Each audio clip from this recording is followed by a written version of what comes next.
So basically, this is my new podcast, Nobody Speaks.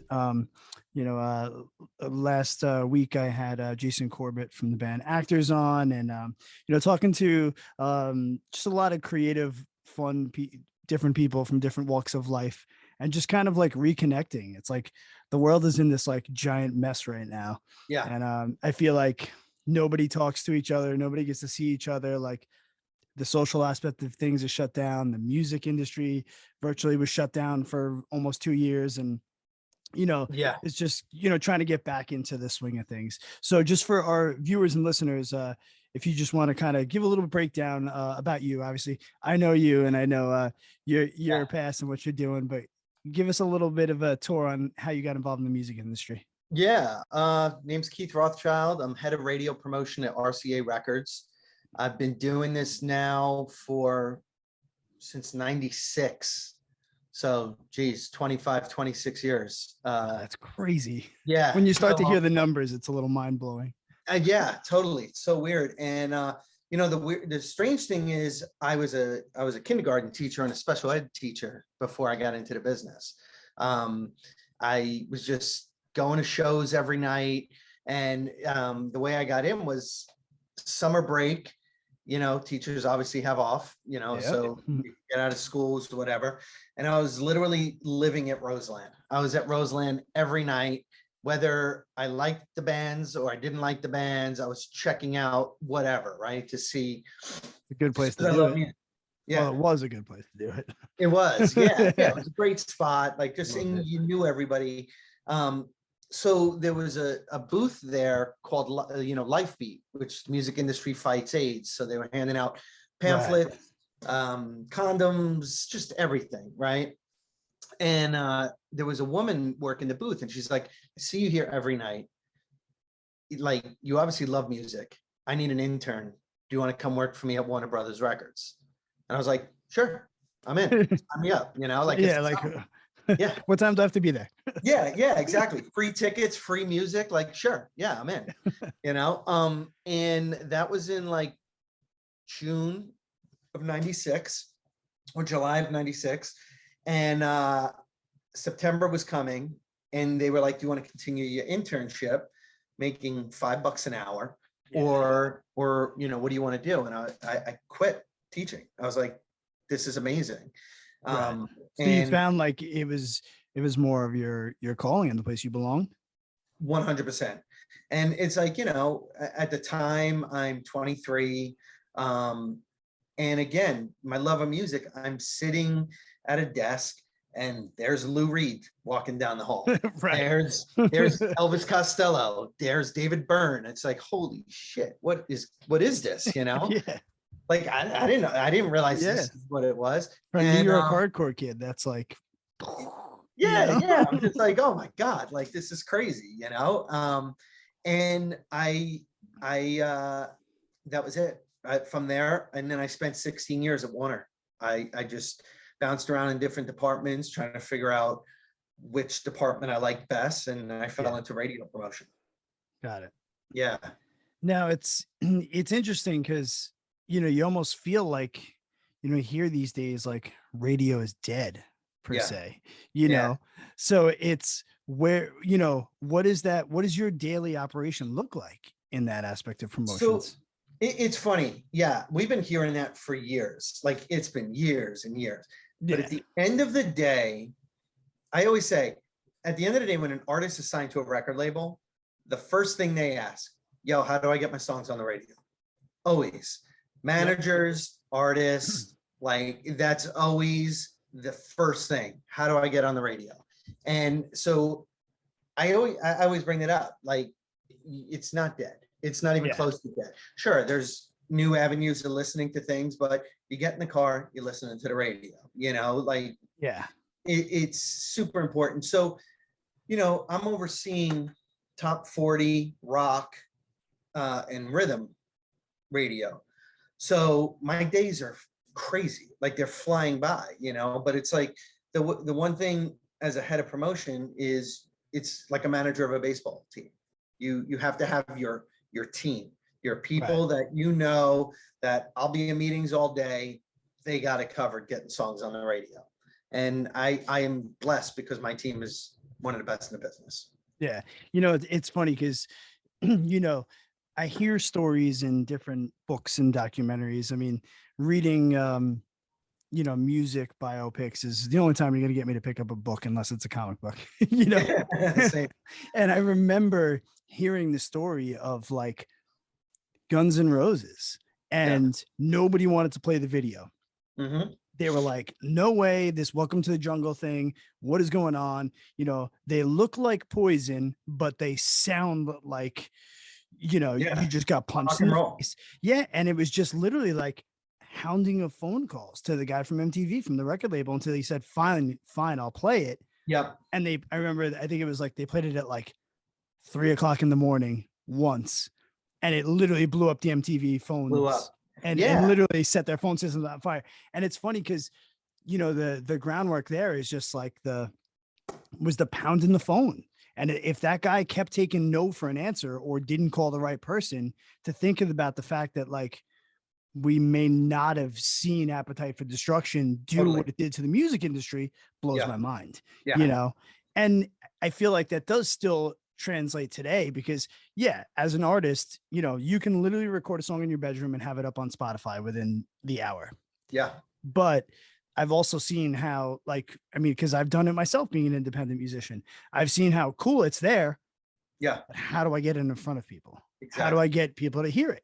Just because the avenue is there doesn't mean that it's getting played. And there's so many, especially now, because you can do it on your phone. There's so much music out there. How are people finding it, right? And where are they hearing it? And my job really is to not take no as an answer. My job is to say, you need to be playing this, and get it on radio and get people interested and kind of create the buzz. And so it's like, like you could say no to me all day. I'm not going to stand for it, Right. But so for instance, I know you've been working on like Doja Cat, right? Yep. Okay. So perfect example.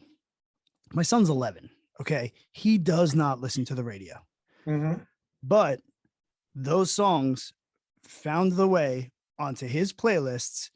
And he loves it, know? So the avenue to get to that 11-year-old still has to be through it getting pumped on the radio, because now it's going to get, bumped here. Now it's a TikTok video. Now it's a this, now it's a that, so it's still the way to get there, and I get that. But sometimes it's like we forget because it's all on this now. It's here. Yeah. But even like, I guess, there's reasons why iHeartRadio is successful. Because it's saying there's a need for radio, but I get that you're not listening to it on a little dial stereo in your house anymore. You're listening to it on here. So let's get it on here. Exactly. And it's interesting too, because like in 2020, you come out of that into 2021 and all these people are like, see, I told you radio's dead. Look at their ratings. Yeah. Because nobody was in their car. Right. No one was leaving their house. Yeah, like, that's gotta be like 90% of where people are listening to the radios in their cars. In traffic, you're in your car, you're driving to a store. So, that was one thing I kept hearing from certain people, and I'm like, guys, like I've been sitting down here in my basement for a year. I'm not going in my car. Like it's just, and now the ratings are going back up because people started going back in their cars and they were driving. The world is kind of opening up. Yeah, it's true. Because I mean, even if you're not tuning into it, you're still going into stores that are playing it. You're still, you know what I mean? Everywhere you go, because it's funny. Sometimes I'll hear a song of an artist I don't necessarily listen to, and all of a sudden I'll be like singing along to it. I'm like, how the hell do I know this song? And I'm like, well, that's because you go places and you can't avoid hearing it. Can't avoid it. Exactly.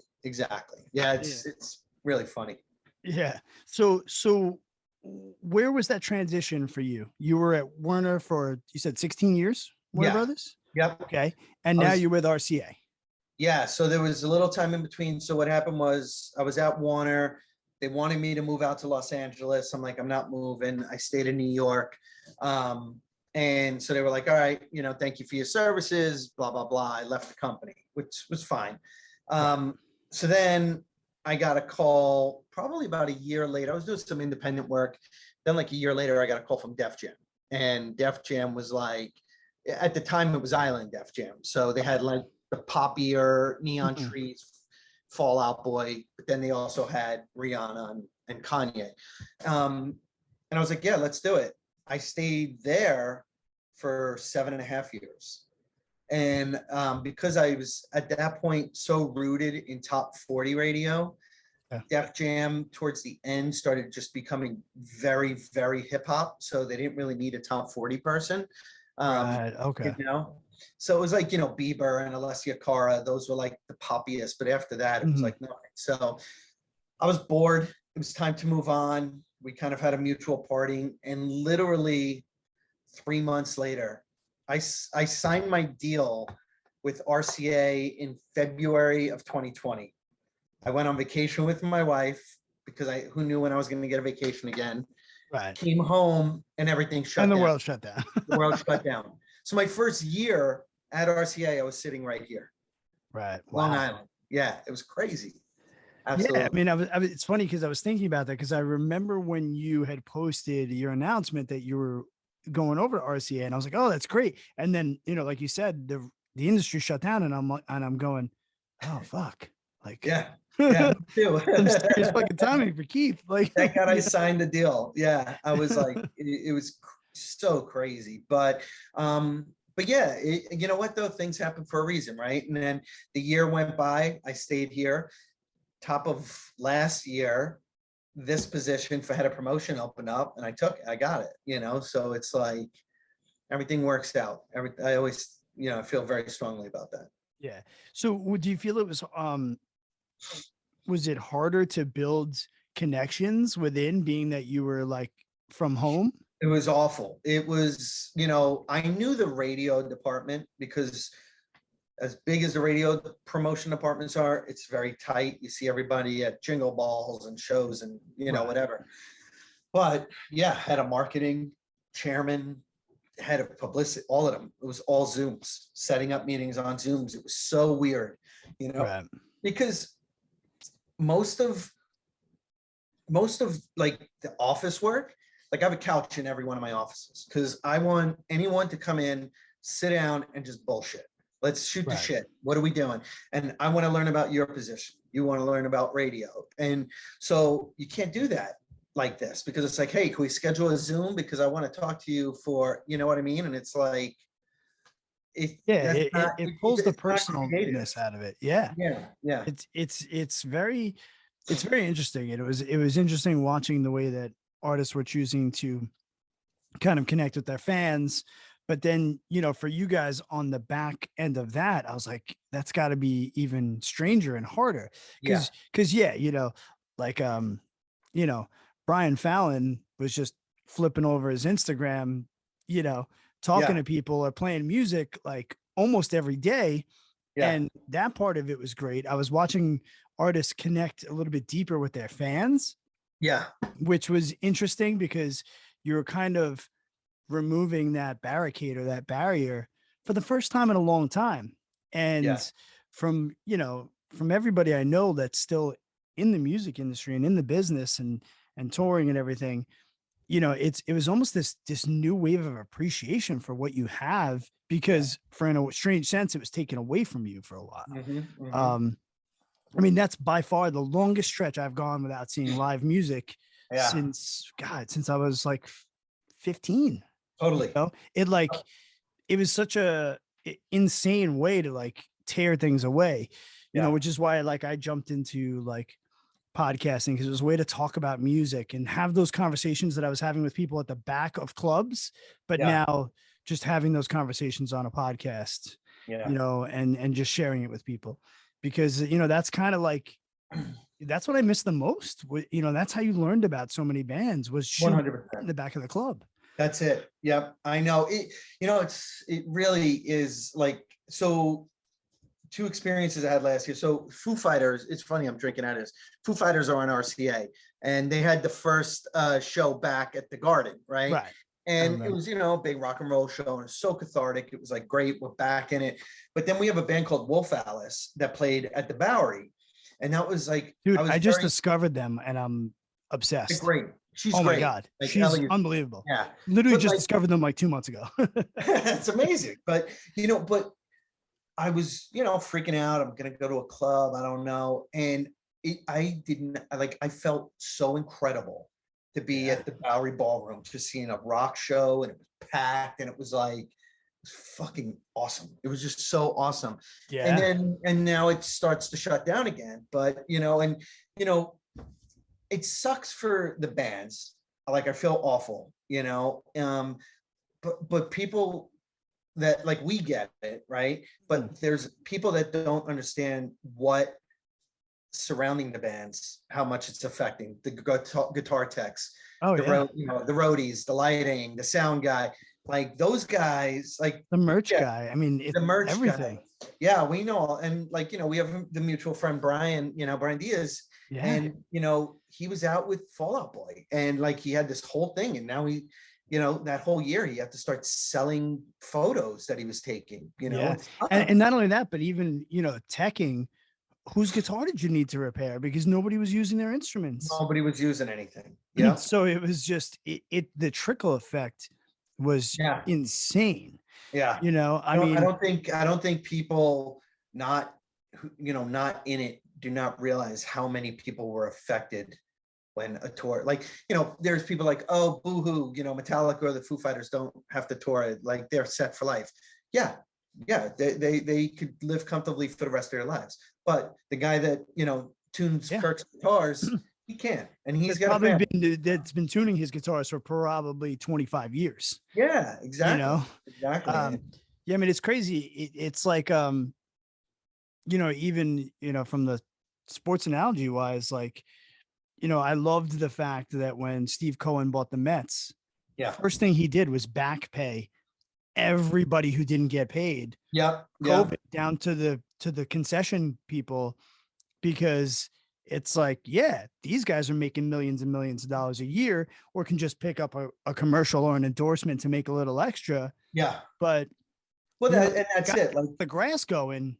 let's say the Foos or Green Day, whoever, they may have done the same thing. But what about that band that's playing, at the Bowery that can't pay their, like that, the smaller band sucks, really sucks. Yeah, I mean, even down to, in the last interview I did with Jason Corbett, one of the reasons they ended up changing bass players was when COVID hit, like just things kind of got a little rough, and his bass player had to like move with his family, Yeah, to a different part of Canada. And I was like, wow, because I was thinking to myself, I'm like, that's such shit circumstances to fall under, yeah, because they're a band that's not, fully making all that money. They all have to have other jobs. of course. It's funny because, they're so close to obtaining that, but Jason runs a studio, so he was recording bands through all of it. And, Yeah, his synth player is a tattoo artist. They can do that. But the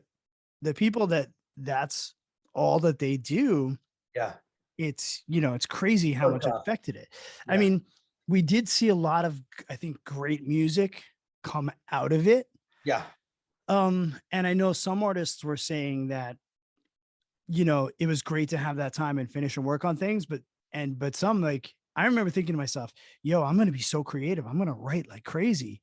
yeah, And it was a little hard to, because you're thrown into this different feeling that you've never had before. yeah, yeah. But What's the experience? Most of the yeah, writing and the songs are being out in the world and doing things. You're stuck in the house. How, like, like, I'm super grateful that this happened, because I was able to spend time with my family, because I was on the road so much that I never really yeah, was able, like, I coached my kids' baseball team. I never, all the years, ever did that. So that part of it was great. But like, if I'm a songwriter, what am I going to write about? Like, okay, yeah, how many songs can I write about coaching baseball? Like, yeah, it's like being out there and yeah. experiencing It, life. and and everybody, you couldn't have everyone jump on the bandwagon of writing the "I'm stuck at home and I can't go Yeah, anywhere" yeah, yeah, song, because exactly. at that point we Yeah, don't want to hear that shit because we're yeah, living done. it. Exactly. I you know. know I know. Yep. but I think, I think some great records did come out of it. It was a time for me, I know personally, as a music lover, I dove a little bit deeper. in trying to find new music because I wasn't going to find the new music by seeing the opening band. Yeah. Yeah. And like you were saying, my first Point. show back after COVID was at Terminal 5. Now, I like Terminal 5 because for a few reasons. I can always park around there because I fucking hate the train. I'm a straight up Yeah. Long Islander. I don't give a shit. It's big enough that you don't always have to worry about it being sold out or a Yep. friend having a ticket, you know, and things like that. But then again, there are those pockets where I feel like the sound is a little awkward and everything. Yeah. But I was so excited that it was there. I went to see Thrice and Yep. Touche Amore, and it's the first time I saw Touche Amore live. And now, I mean, God, I mean, I've been a fan of Thrice since 95, 96, you know what I mean? So it's like, it's cool. I was excited. Don't get me wrong. And, you know, they've been a big influence on me, but Touche Amore blew me away. Yeah. And, you know, I'm thinking to myself, man, I only recently discovered them, and I'm glad I got there in time, because now it's like, I've got my tickets for March. They're headlining Irving Plaza, and I'm fucking stoked. And and to be honest with you, you know, they blew me away more than Thrice did that night. And it was literally like, it was the perfect thing. I'm going to see this band that I've adored for over 2 decades, but now I've discovered another band that I'm probably going to love for another 2 decades. Yeah, exactly. You know, because I got to go to the show, you know.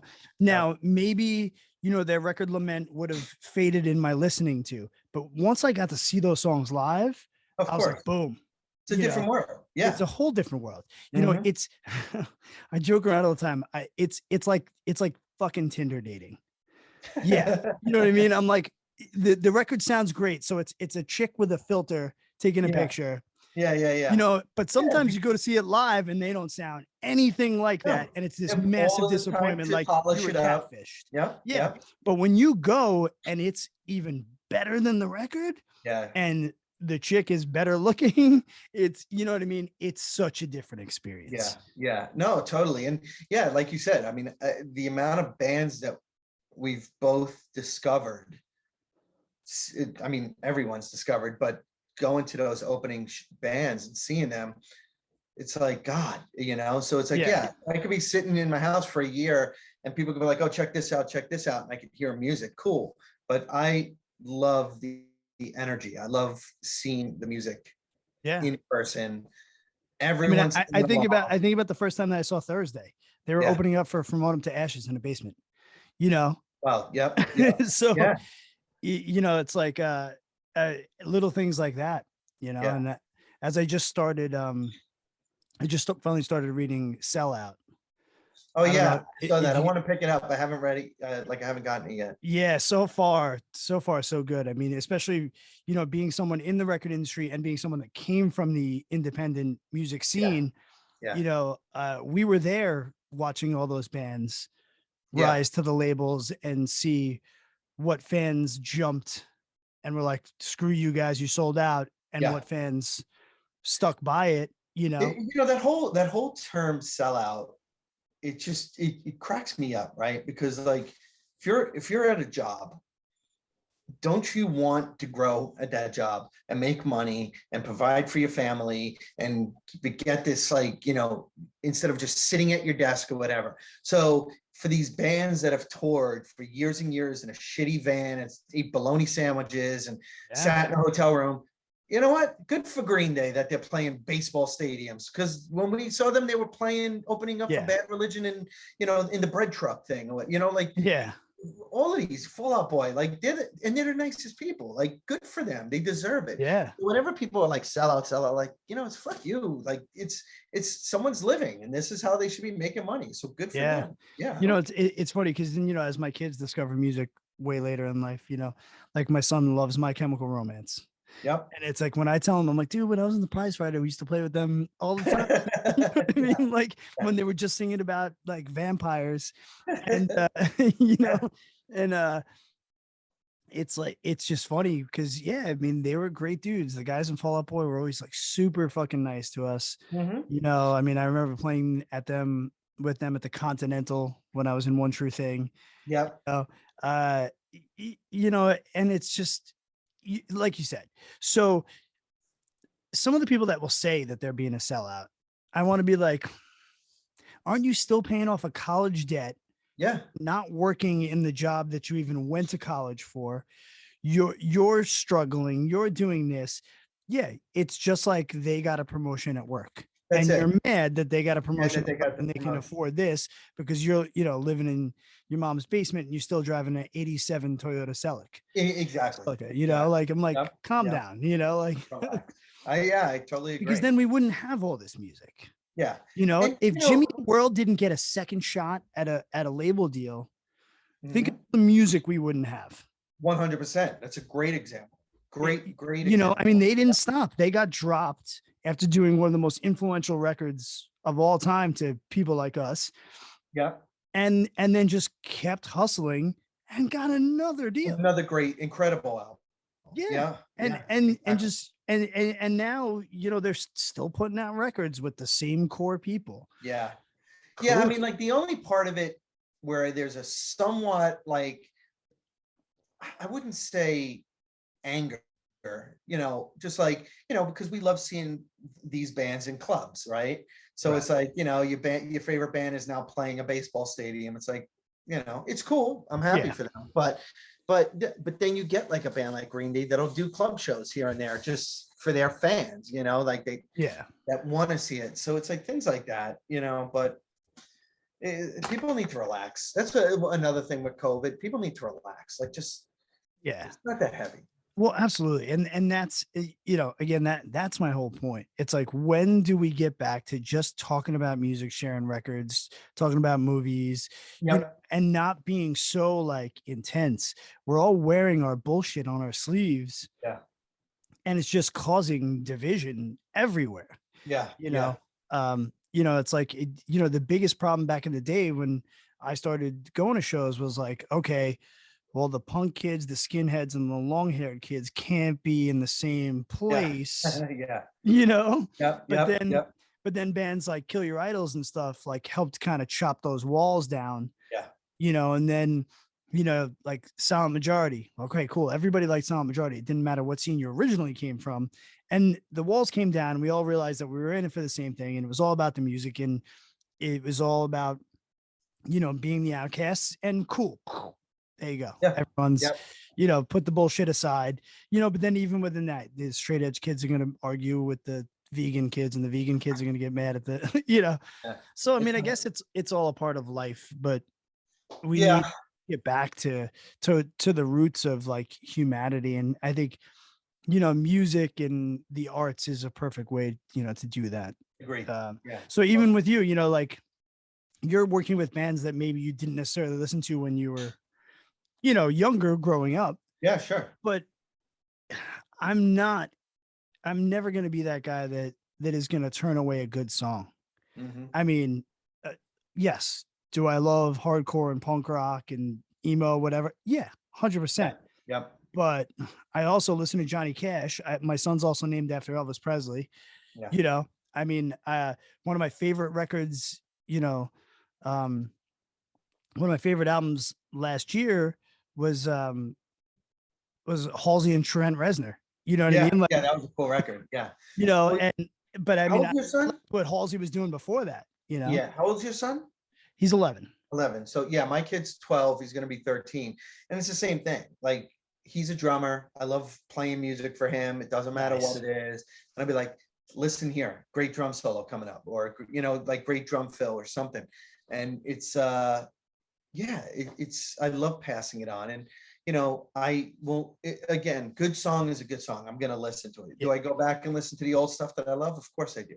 But if a song's good, I'm going to be into it, Yeah. And you know what? You find me one great musician that only listens to one style of music. No way. No way. And it doesn't exist. Yeah. Like sometimes, even the biggest of, even like, and I've heard tons of like hip hop artists talk about, the rock music that helped influence them. I mean, like Run DMC was more influenced by funk and rock and roll than they were hip hop. Yep. and they're one of the greatest hip hop groups of all time. Look at Public Enemy, you know, like we were at the age where PE and, you know, Anthrax started doing that thing, you know, but like, yeah, they're totally, I mean, and Chuck D ended up, Chuck D and Be Real ended up putting that band together with the Rage Against the Machine guys, you know, like 100%. Good music's good music, you know, it's like, and yeah, you know, you could see like the hip hop guys like the rock music, the rock bands are into hip hop, like, and I feel like it's kind of gone away a little bit, but like, you know, again, not, you know, aging myself, but like a lot of the early Lollapalooza, right, was with like, you had an Ice Cube, you had Body Count, you had you had the Chili Peppers, and you know, Tribe Called Quest and Pumpkins were on the same one, like things like that. And then the Beastie Boys being the ultimate glue of every genre together. I mean, there was stuff that was dance, there was the stuff that was punk, there was the stuff that was hip hop, there was the stuff that, you know, I mean, there was pop. I mean, you name it. I mean, that's Beasties is so, it's so interesting too, because they use so many sounds and so many rhymes, right? That like I could hear a song from them 100 million times. Like I keep hearing something off Ill Communication or something, and I still find little things that I've never heard. Oh yeah, those other 100 times, you know. Yeah, you go like, back to it, listen to it remastered, or you listen to it in different headphones now. Crazy. And sometimes I'm like, it's genius. I'm like, what is that? Yeah, where'd that come those from? Little bells in the corner. Totally. Genius. Yep. Yeah, it's unbelievable. You know, and my daughter, she's 14, so she's full on Billie Eilish fandom. Yeah. You know, and it's, you know, and with me, you know, being like into singer songwriters and also with both my kids being musical, I always I kind of joke around with them, and I'm like Madison, got to be nicer to your brother, because you know he's gonna be like maybe like Phineas writing the songs for you one day. Because my daughter's got this amazing voice. My son's playing guitar, ukulele, he sings, he hears harmonies already. He's, you know, like I catch him like singing. I put him in this little rock school, and he's you know playing cover tunes, and I'm like, what the, you know, like you're so far ahead of where I was at. You know what I mean? Totally. Yeah. Well, they have more, you know, things where they can. Yeah, they have access to everything. Find it, you know, like my daughter's the same. She's gonna be 15 actually tomorrow, and it's, you know, it's funny. She's in the TikTok world. She listens to all this TikTok shit, and it's like it's frustrating because yes, some of them are super talented, then some is just like garbage, right? Yeah. I mean, Billy's like another world. Like it's funny. Yeah. When Billy first started, I was, you know, you're like, what is this, brother and sister? And I was out in LA, and I saw she was playing the Troubadour, and I went and I was like, holy shit, this girl like blew my mind. Like, yeah, so you like right? you knew what was gonna happen. Like, yeah, she's gonna be here forever. But then like my daughter listens to some of this like emo-y TikTok shit, and I'm like, I'm like, they're influenced. It's cool, but like they're influenced by Jimmy Eat World, Taking Back Sunday, right. Jack's Mannequin, it's something corporate. And she's like, no. And then I'll play a song, and she's like, oh my God, that sounds just like so-and-so. And I'm like, no. So-and-so sounds just like that. Yeah, you know what I mean? Exactly. But it's like, you know, there's one out of like 20, you know, or 50 or whatever. It's just like some of it's garbage. Some of it's good, but like, yeah. Well, that's the thing too, is I find sometimes now that I've been diving into really trying to find more music and get more, you know, just broaden everything. Yeah. I do sift through a lot of garbage. You know, there's times where I'll go on Spotify, obviously I'll go to an artist I like, and I'll say, play me the station based on that artist. And I've absolutely 100% discovered bands I'm super into now. Yeah. But 45% of the time I'm like, oh my God, skip that song, please. What the fuck is going on? So there also is almost this overload now, and oversharing of it. It's so much. Yeah. You know, and that's almost where radio also, to loop back around, has its place, because it's like, I'm going to filter through all this. I'm going to give you a bunch of this, and now pick what you want from it.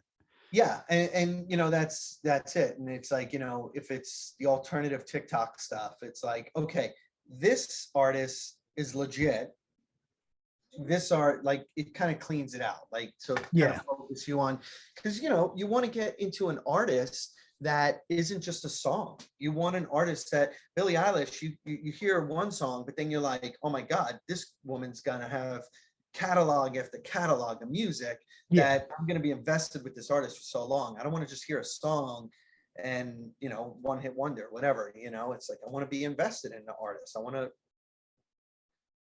Yeah, because listen to a we've full seen album. it happen too much, whether it's one hit wonder, one record Yeah. wonders. Yeah. You know, yeah, nobody wants to get stuck in that. So yeah, you're trying to find the longevity in an Yeah. artist. Like Doja Cat's another good example, right? Like when she signed with RCA, it took a couple years before she hit.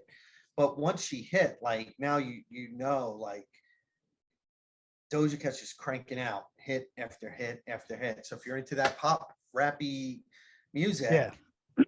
Here it is. oh, here she is. She kills it live. Like she's just super performer.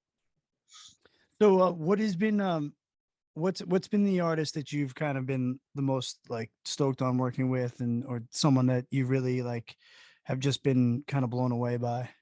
Well, since coming to RCA, the two that really have done it, we have an artist, Tate McRae, who's from Canada. I saw her at Baby's All Right in February 2020. And I was like, this girl's going to be a superstar. And then everything shut down. So she was doing everything from her bedroom in Canada. Couldn't do anything. But, you know, we got her a #1 song. She came back at once everything opened up. She was headlining not headlining. She played Lollapalooza. She started doing festivals. Then she did Jingle Ball. And she's a true superstar. So it's nice. I'm always a fan of breaking a new artist and like bringing them out into the world, right? So that's on one hand. On the other hand, it's like, you know, having the opportunity, like not starstruck, but like really it's awesome to be working with, but dealing with the Foo Fighters, because it's like, you know, Dave Grohl, Nirvana, Foo Fighters, like so it's like to be working. And I mean, you talk about the nicest human being that's walked on the face of the earth. Dave Grohl's him. You know, it's funny. You never hear a bad word about Dave Grohl Ever. from anyone.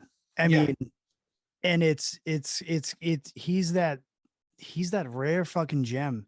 And when I think about sometimes when, you know, I get sad at points where you're like, is rock and roll dead? Is this, you know, like he's the guy that's literally holding that fucking mantle up, but he's doing it the right way. He's bringing kids up on stage to play. Yeah. You know, he's constantly just joking with people and not taking things seriously. I mean, he fucking did a Bee Gees cover record. I mean, come on. That's amazing. The first time I met him working, I mean, I've met him years ago, but like working here to show you how he is. They did some event. I go in the back, I get introduced. They're like, hey, Dave, here's your new head of radio promotion. He turns around, belches, and goes, you want a beer? I'm like, it's fucking rock and roll. I love this. And then we sat there for 3 hours talking about the Clash, Rolling Stones, just talking about rock and roll music. And it was like, this is everything, you know? So it's like you got both sides of things, you know? It's like, as a music fan, I love that I get to work, you know, and luckily for me, over my 20 something, 30 years almost, I got to work with a lot of bands that I love, especially at Warner, because Warner was so heavy in rock. In that area.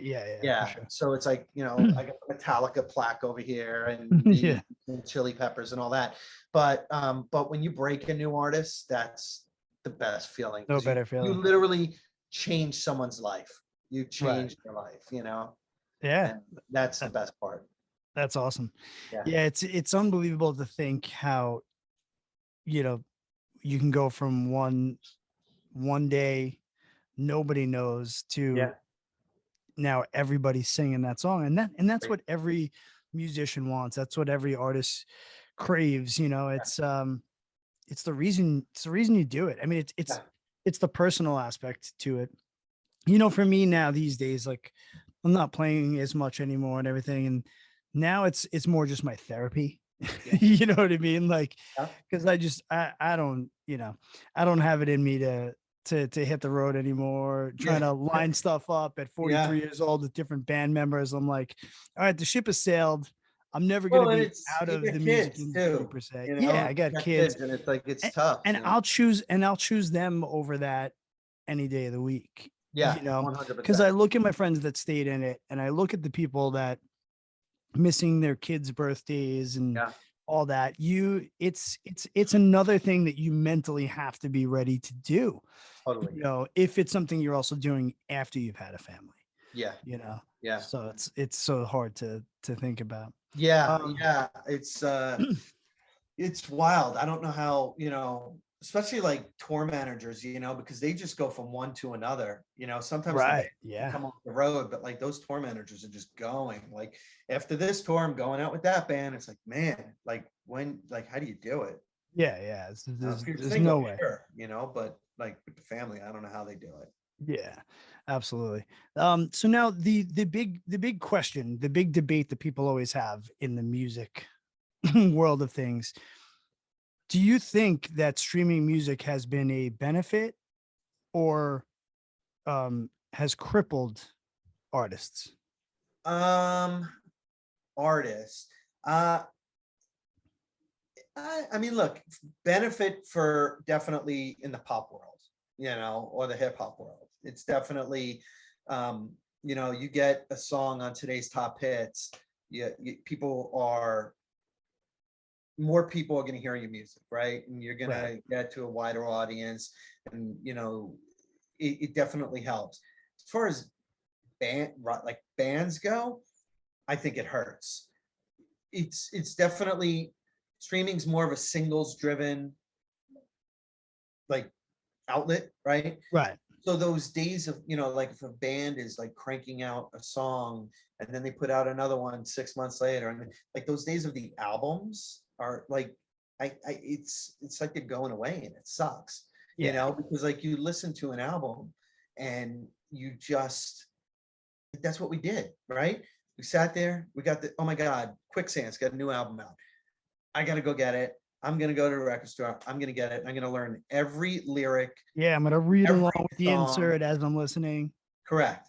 So I think that aspect kind of hurts a bit. But it's just like anything else, there's always like an up and a down. But for pop and hip hop, I definitely think it's definitely helpful, because there's more people have the opportunity to hear your music. Right. Yeah.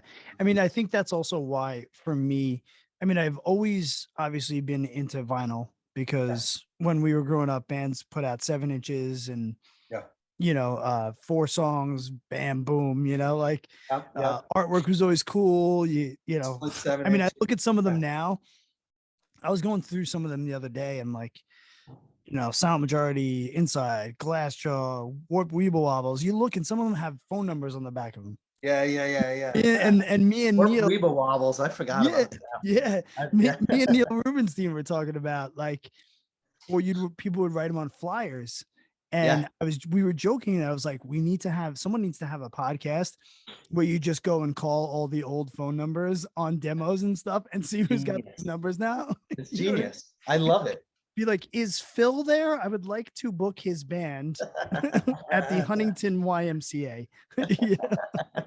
That's incredible. Yeah. I mean, that's how you had the answering machine. Yeah. The clubs would call the answering machine, and then that was it. Or, the PO boxes. My band's PO box was in the Roosevelt Field Mall, and I checked it every other day. Yeah. It's just It's crazy. So now with that I've given into the streaming and I'm all about it because I just have everything so quickly and I can discover new things. But then I put that time and that money into vinyl. yeah. And I think more bands are doing that. Mhm. You know, it's like I want to be like, don't even bother pressing a CD. Just give me the vinyl. Yeah. Double up on your Well, vinyl. the problem too is, the one thing, a big negative on streaming is that the artists don't get paid as much as Right. if they sold a CD, you know, or vinyl. And Yeah, that's, that's where it hurts for sure. yeah. And it's And you know what? that, I think that's something though that eventually I feel like there's going to be a change in. I hope so. You I know, hope so at because some point it's going to get in front of enough like judges and people are going to yeah, realize like the insane amount of wealth that just that just the app is making yeah, over what's paying it. But then again, I mean, that's Amazon. I yeah, mean, you know, they're making billions of dollars off selling other people's products, yeah. you know, but I mean, but those people are still getting their cut. But I'm saying that's the business model is you're not putting much out. You're just shifting the other stuff for other people. Yeah. But from a creative standpoint, it is just Well, it's sad. and it's art, you know, so it's like, what if, you know, just saying out loud, but what if Picasso put out art now, right? You know, his Right. painting, and it's like, how about we just take one of Picasso's paintings and cut it up into 300 pieces and then sell it at a discount, and he Right. makes, we'll pay him $20, you know, it's like, and you Right. know, an artist is making their art, they should get paid for what their art is, you know? Yeah, absolutely. You know, and that's where my stance against it for so many years was, you know, but then I said to myself, okay, well, now I'm just going to commit to these artists that if they're going to drop vinyl, I'm going to buy it. If Yep, they're in town, I'm going to go. yep, If they pop in, if they're not, if I can't go to the show, they're selling their merch online. You yep. know what? That's how I'm gonna Do I support. need another fucking band t-shirt? No, but I still buy But them. yeah, You know what I 100%. mean? Yep, So I'm like that's the way that I can give back for the fact that for $10 a month, I'm listening to every one of my fucking favorite songs yeah, at no additional cost per se than yeah. $10, you know? Mhm. Um, so I'd like to see that happen. Yeah, I'm hoping it does because it has helped me find new music. It has helped me share music with people because I can make a playlist and bounce it to you and be like, Keith, check this out, man. yeah, These are 25 songs that I love about this. There's this girl I work with. It was like, oh, I have this really cool playlist and she's playing it. And I'm like, this is really good. I'm like, what is it based on? She goes, these are all songs that have saxophone solos. And I was like, wait a minute, you went through, I was like, how many songs are on here? She's like, there's like 50, 60 songs. And like, I didn't realize how many fucking great songs had that's saxophones in it. You know what I saxophones. mean? But I was like, who the fuck would think of that? Like, you're Yeah, not, you know, because some of my favorite things were comps back in the day. So essentially sure. that was just a playlist. Yep, yep, or It was just a mixtape, mixtape. Yeah, yeah, yeah, exactly. So it's just the new way to do it. But then again, like I was frustrated last night because there's certain things I can't get on there. You know, I want to throw, you know, stuff from the first Inside record on a playlist, and I can't because it's not on there. well, that's You the know, other thing, you know, when iTunes went away, like, I have so many bootlegs and so many, you know, in, like, one thing that I did a lot was bringing artists up to the studios and recording like 4 songs, 5 songs in at like Sirius or WFUV in the Bronx. I have them on a hard drive, but it's right? like I can't hear them, right? Because it's like I have to go get the hard drive, and You it's have a to whole physically process. move them to your phone and da, da, Yeah, it's a whole da. thing. And that was like something that I'm bummed about, but Yeah, because I used to do iTunes Match, so I paid the $25 a year, and yeah, it uploaded even, you know, like demos I had of bands that are never going to be on demo, a streaming totally, service of totally. bands I met touring, Yep, and but I was able to access it from everywhere. Now I can't. I have yeah, to go to the computer. You yeah. know, it's the same thing with like Dearly Departed. You know, as I was talking about Inside on the Malamo tip. Shout out to Mike Malamo. I was thinking the other day, I'm like, I'm saying to my fiance, I'm like, oh babe, I'm like, if I could put this on a playlist for you, this is the song that it would be on. And I was just Yeah, playing it from my phone, at yeah, least, because I, you know, from uploading it. But so those things kind of make it tough. You know, I'd like absolutely. to, you know, maybe see someday someone's going to create an app where you can I hope so. upload your Yeah, stuff and have like a, you know, kind yeah, of a merge of those things. But who knows how it will evolve? We've watched it evolve drastically since the 90s. agree. Yeah, And we just roll with the punches. that's it. That's all we can do. You want to do a part two to this? Because I got to take my daughter. We're taking my daughter out to dinner, but I'd love to keep going. Oh, no, no, absolutely. We can 100% talk again for sure. Yeah. I'm doing this bi-weekly, but I may start doing some weekly ones. Maybe we can hit on a specific topic next Yeah. time and I chat love up. this. I'd Is love great. to. Yeah, we're yeah. taking her out. We're taking her out for dinner for her birthday. So we're gonna Nice. Good. head out to Well, Garden I City. appreciate you taking the time. We will link up again soon. Definitely. You got my number, man. Like, yeah. Tell her I definitely said reach out. happy birthday and cheers. Thanks, bro. All right, brother. Talk to you later, brother. See ya. Later. Can we just talk? I wasn't speaking to you.